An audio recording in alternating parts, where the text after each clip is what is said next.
মুরব্বি, আপনার বাসা কোথায়? হ্যাঁ, না কান্না করেন না, বলেন আপনার সমস্যা কি একটু শোনার জন্যই আমরা আপনাকে একটু সাইডে নিয়ে আসলাম।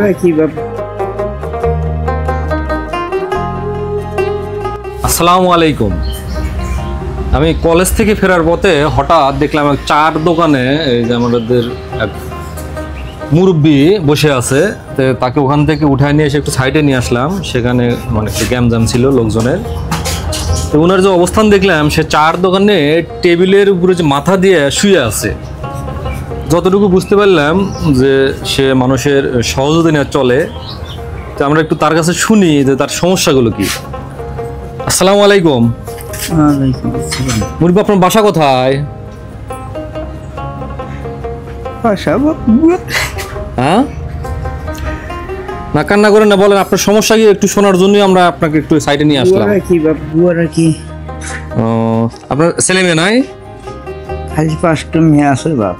ছেলে নাই মানে এই সংসারের উপর যখন ব্যক্তি আপনিই। আগে কি করতেন? আগে বাপ ব্যবসা করলাম। কিসের ব্যবসা করতেন? এই লাড্ডু পেঁয়াজি তো আপনার এই যে পায়ে দেখছিলাম যে পায়ে ক্ষত দেখলাম, এই ক্ষতগুলো কিসের এগুলো? এখানে বাপ একটু ফুটুন গিয়েছিল তো। হ্যাঁ হ্যাঁ একটু বেশি জানতো বাপ গাইলে দেবো নাই পাই গেছে। হ্যাঁ হ্যাঁ তো অনেকক্ষণ আচ্ছা করে তোমার এটা ভালো হবে না, এই কয় গেল। এবার কাপড় নামাছি আর ওই তখন জিলিক শুরু, সেই জিলিকি চারবার করে হাতটা অপারেশন করছি। ওই গোস্ত খালি পয়সা আসে। হ্যাঁ, যে মেডিকেলে পাওয়াটাও কাটতে দিবি কোনো জন্য আমি মরে যাই ভিজাই গিয়া, তা পাওয়াটা আর কাটবো না। পরে যে এক কবরেজ বাড়ির কাছে যাইতে যাচ্ছি 3-4 দিন পর, কয়েকবার কান্দা কাটিয়ে বলে এই অবস্থা, বলছেন দেখবো। এই দেখবো দেখে আবার কুচ্চায় কামড়া ছেড়ে দিছে, দিশা ভাব নাই। বললো না বাপ কুচ্চা করে বাবু, কয় বাপ মানুষ কামড়াইছে না। তার চুল আর করি নেই, শুধু ধৈর্য নামাজ পরে বাপ আল্লাহ রহম করছে। মানে ওনার কথাও মানে পরিপ্রেক্ষিতে যেটা বুঝতে পারলাম, সে আগে পেঁয়াজি সিঙ্গারা এগুলোর সে ব্যবসা করত, কিন্তু ভাগ্যের নির্মম পরিহাস সে অসুস্থ হয়ে যায় এবং ডাক্তার এক পর্যায়ে বলে আপনাকে পা কাটতে হবে। তার একটা ইয়ে ছিল যে না, আমি পা কাটবো না, ওই জন্য আমি মারা যাবো, কিন্তু আমি পা কাটবো না। যাই হোক, সে কবিরাজি বিভিন্ন ধরনের চিকিৎসা করে সে কিছুটা সুস্থতা অনুভব করতেছে। কিন্তু তার যে অবস্থান দেখতেছি, তার শরীরের যে অবস্থান, তার দাঁড়া থাকা তার জন্য অনেকটা কঠিন হয়ে দাঁড়াইছে। এবং তার কোনো ছেলে নাই, 5টা মেয়ে। তাই আগে সে ব্যবসা বাণিজ্য করে সংসার চালাইতো, কিন্তু তার যে অবস্থান, তার এই অবস্থানের পরিপ্রেক্ষিতে তার ব্যবসা করা সম্ভব না। এখন সে অন্য টুকটাক সহজতে নিয়ে অনেক কষ্টে তার মানে সংসারটা চালাইতেছে। আমরা আসলাম যে দেখি মানে ওনার জন্য কিছু করা যায় কিনা। আপনার বাসা এখানেই না? কি বাপ ওই যে পৌষা আছে না, জি, ওই পৌষার উত্তর সাইডে। আপনি যে মানুষের সহযোগিতা চলতেছেন, এটা দেখি আপনার সংসার চলতেছে না? এই দিক তাও ঘাটতি পড়ে বাপ, ঘাটতি পড়ে না? এখনো 4 মুখ খানা বাপ।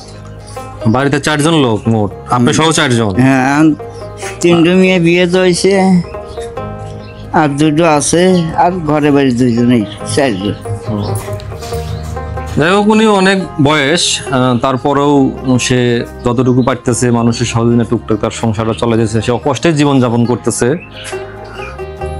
তো আপনি যে মানুষের সহযোগিতা নেন, সহযোগিতা নিয়ে মানে আপনার চলা মানে সংসার মানে চলানো খুব কঠিন হয়ে গেছে আপনার জন্য, না? যাই হোক, মানে উনার, আপনি কি মোবাইল ব্যবহার করেন? মোবাইলে বিকাশ নাম্বার আছে কি আপনার? বিকাশ নাম্বার আছে বাড়ির বাপ।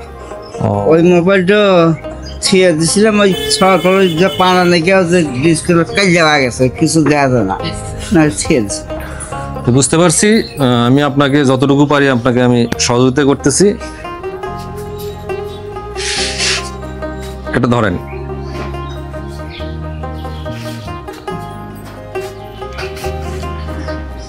এটা আপনাকে দিলাম আমি, ঠিক আছে?